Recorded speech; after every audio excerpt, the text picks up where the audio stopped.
Blessed evening, mapagpalang gabi po sa ating lahat. Natin ang mga inyong lingkod na sinayin para sa ating sharing devotion video dahil po kaloob ng tagang na medyo maaga-aga tayo makapagpahinga.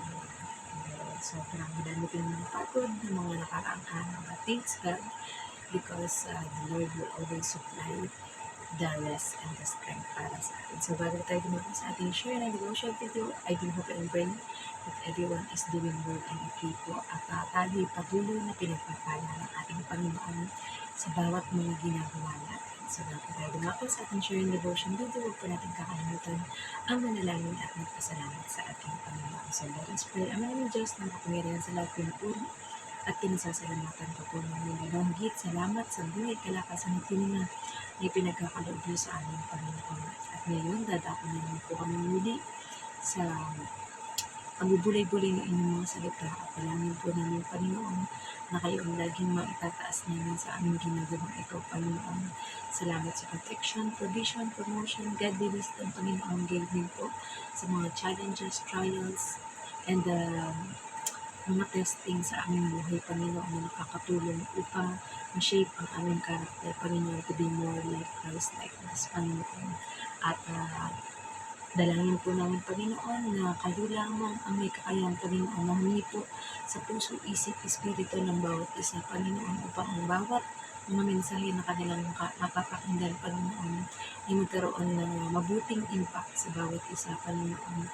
Or din, Panginoon, na malaman, Panginoon, that kami po, Panginoon, ay makasalanan at hindi karapat-dapat sa inyo, Panginoon. Pero sa sobrang pagmamahal niyo po sa aming Panginoon, ay tinanggap niyo pa rin po kami at minahal sa kabila ng aming karumihan, Panginoon. Kaya we pray, Lord God, that you cleanse us, Panginoon, sa mga bagay, Panginoon, na makakapagparami sa amin sa inyong harapan, Panginoon, panging kaligayahan namin na masunod ang inyong kalooban, Panginoon.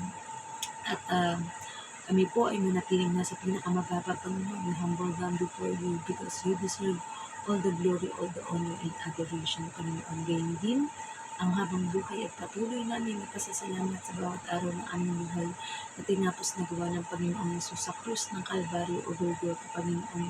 Matubos lamang kami sa aming mga kasalanan, kaya kami ay mayroong maibabalitang good news o mabuting balita sa lahat ng tao, Panginoon, sapagkat sa kanyang muling pagkabuhay kami ay kasama ng muling nabuhay muli. Mula sa kadiliman kami inapunta sa liwanag, Panginoon, at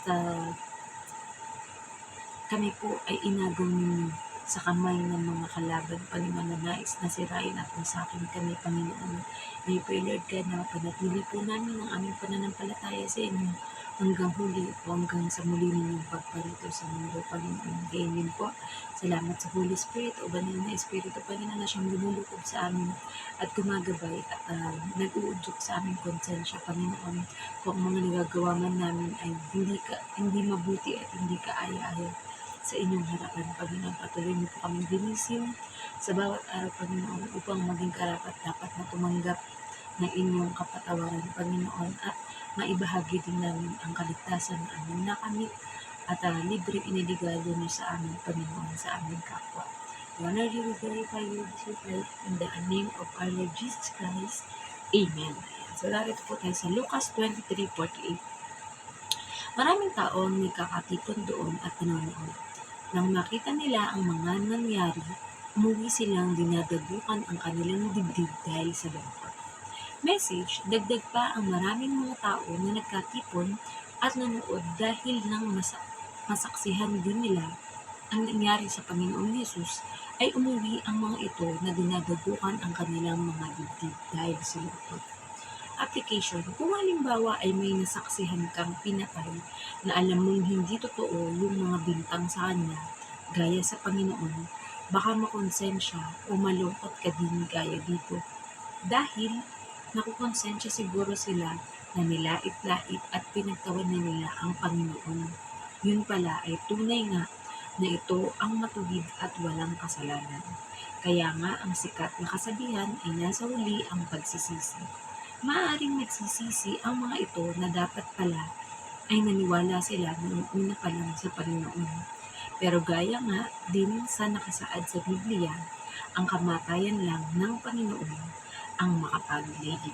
suri ng pagkabasa ng mabuting balita ng ating Panginoon. Ayon sa ating napakinggan na preaching or mga information, ayan, na ito daw Golgotha or pinagpakuan sa ating Panginoong Jesus at dun sa dalawang kriminal ay ano daw to, malapit sa daan. So, kitang-kita ng mga taong dumadaan kung ano yung nangyayari, di ba? Or ano yung nangyari. So, dahil ito ay alam naman nating past tense na nangyayari ang pagtubos ng ating Panginoong Jesus sa ating mga kasalanan, ayun na nga. Ayun, marami daw tao nagkakatipon, di ba? Na nakita nila at maaaring sila ay nag-usap-usap sa bawat isa dahil nga nasaksiyan nila. At ang ginawa nga ng example dito ay um, kung halimbawa meron kang nakita, di ba, naging witness ka na merong pinatay, pinarusan, ay dahil di ba sa mga parte ng mga Middle East ay mga uso ang pinupugutan ng ulo, ng kamay, kapag ka ito ay kung ano ang naging pagkakasala nito. At syempre, kung buhay ang inutang mo dahil ina-adapt nila ang paniniwala ng mata sa mata, ngipin sa ngipin. And kapag buhay ang yung kinuha, ay buhay din ang kukunin sa iyo, di ba? Pero sa ating Panginoong Yesus, yung isang sacrifice niya na yun, na once and for all, ay para na sa kapakanan at kaligtasan natin lahat. Pero yun nga, meron talagang mga tao na hindi tinatanggap ang ating Panginoong Yesus bilang Diyos at tagapagligtas ng kanilang buhay. Mas minamarapat pa nila na mamuhay na hindi kaaya-aya o palugod-dugod sa paningin ng Diyos dahil masyado nilang minamahal ang mundong ito. Akala nila ay hanggang dito lang yung buhay na meron tayo. Pero hindi sila nag-iisip beyond the nakikita natin dito sa mundo. Pero ang mga tumanggap at tumilalakay sa ating Panginoong Yesus at sa bawat araw ng ating buhay ay we live by faith, diba? Na mas lalo natin pinapatuloy yung faith natin kay God sa ating Panginoong Yesus. Kasabay ang pag-asa na sa muling pagpalitan ng ating Panginoong Yesus ay makakasama tayo sa kanyang paraiso or sa paradise kasama ng ating Diyos Ama, diba? Na yun nga, kapag may taong nasaksihan mo na alam mo na walang kasalanan kagaya ng ating Panginoong Yesus is makukonsensya ka. Talagang sobrang bigat sa dibdib mo, kaya siguro dinadabukan nila yung kanilang dibdib dahil sa sobrang lungkot at yung panghihinayang o nakonsensya sila.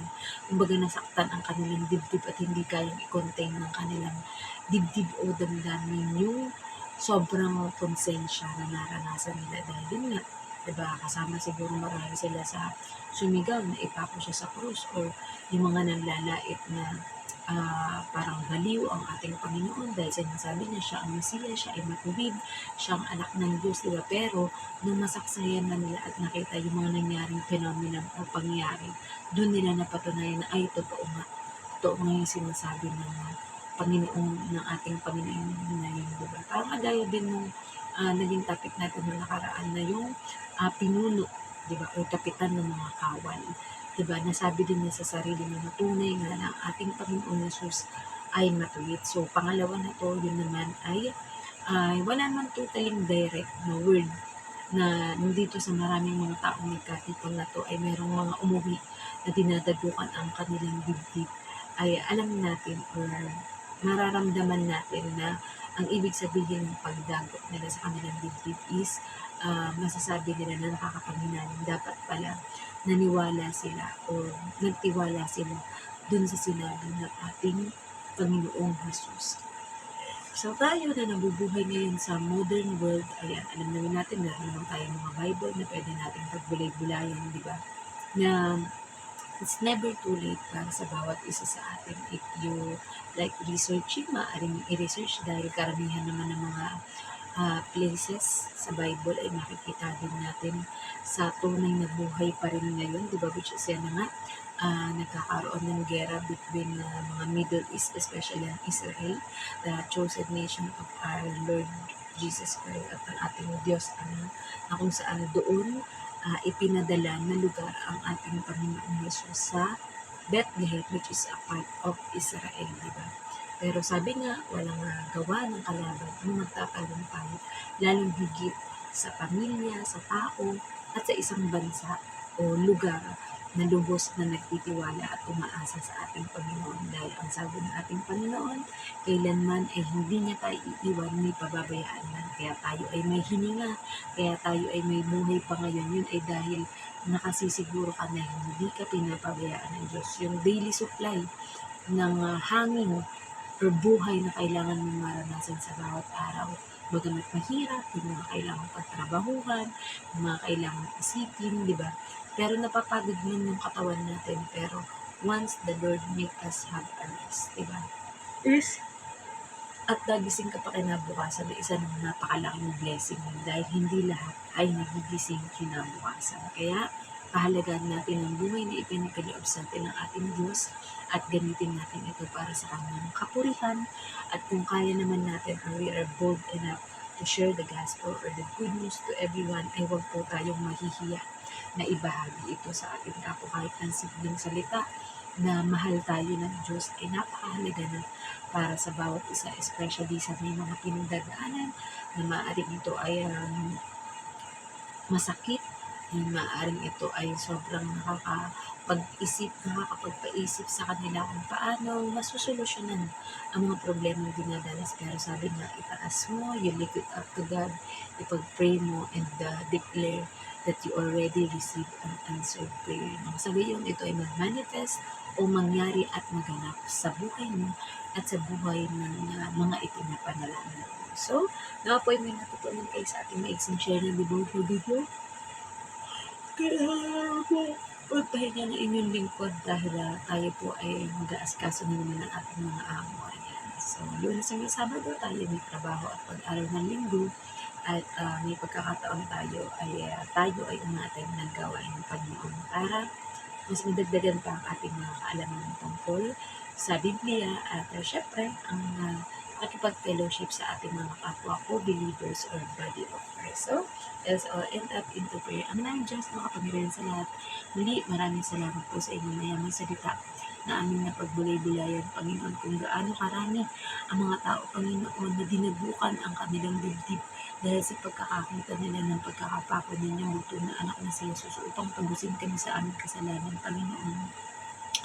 Ay nawa, Panginoon, ay maging burden din ang puso ng bawat isa, Panginoon, lalong higit ng mga Pilipino, Panginoon, na maibahagi, Panginoon, ang inyong magandang balita sa lahat ng tao, Panginoon, sapagkat alam po namin na bago pa man kami humiling, Panginoon, ay alam niyo na po ang aming hihiling ng Panginoon. Pero mas mabuti pa rin po, Panginoon, that we declare, Lord God, that all the good things will happen into our life because we are trusting, we are believing you are our Father, Panginoon, and you are the God who never failed to love us.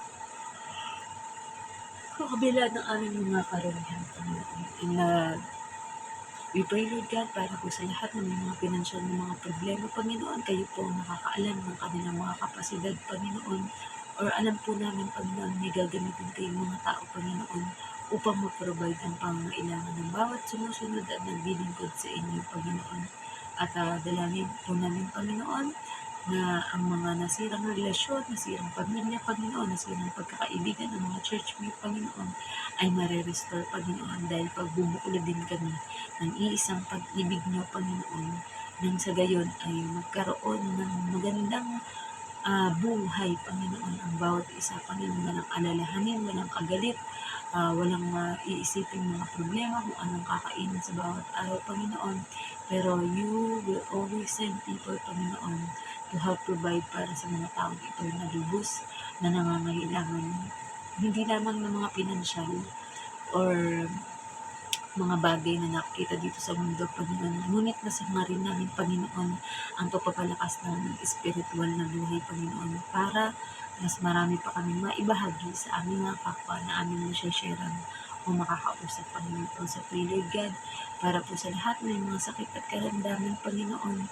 na whether it's malala, Panginoon, or simpleng sakit lamang po, Panginoon, kayang-kaya niyong pagalingin, Panginoon, at kailanman, Panginoon, ay hindi kami mawawalan, Panginoon, dahil kayo po ay mayamang Diyos, ay mayaman namin Ama, Panginoon, at hindi niyo hayaan ang inyong mga anak na maghirap at mamalimos, Panginoon, o di kaya ay walang mai-provide para sa kanilang pamilya, Panginoon. Pero because you are the God who never failed to love us, Panginoon, ay hindi po magaganap o mangyayari sa amin ang kawalan, Panginoon. Because, Panginoon, ibabalik niyo pa ang mga nawala sa amin ng siksik, digdig at umaapaw, Panginoon. We also pray, Lord God, para po sa lahat ng mga sick people, Panginoon, ang mga sakit at karamdaman ng bawat isa, Panginoon, that by the stripes and wounds of your Son, Jesus Christ, we are healed, Panginoon. At ramdam po namin ang katugunan, Panginoon, ng mga aming pinapagpasalamat sa inyo, Panginoon. Ang aming pong dalangin, Panginoon, lalong higit sa mga leader, Panginoon, ng aming bansa, Panginoon, ay tutulungan po ninyo kami, Panginoon, na hipuin sila, Panginoon, upang ang magagawa nila ay para sa inyong kapurihan namin po, Panginoon.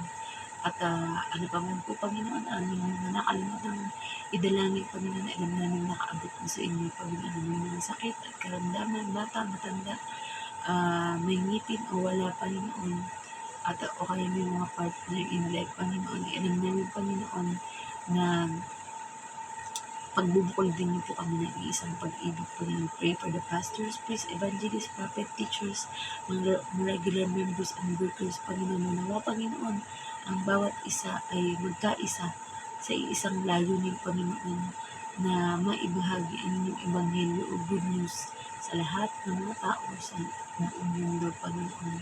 Truly, we cannot make it without you, Lord God, but if we put our trust in you, Lord God, ay alam po namin na kayang-kaya ng pagalingin ang mga physical, mental, spiritual, Panginoon, at ano pa mga sakit o karamdaman ng mga kakilala namin o maging ang inyong lingkod at mga mahal namin sa buhay, Panginoon.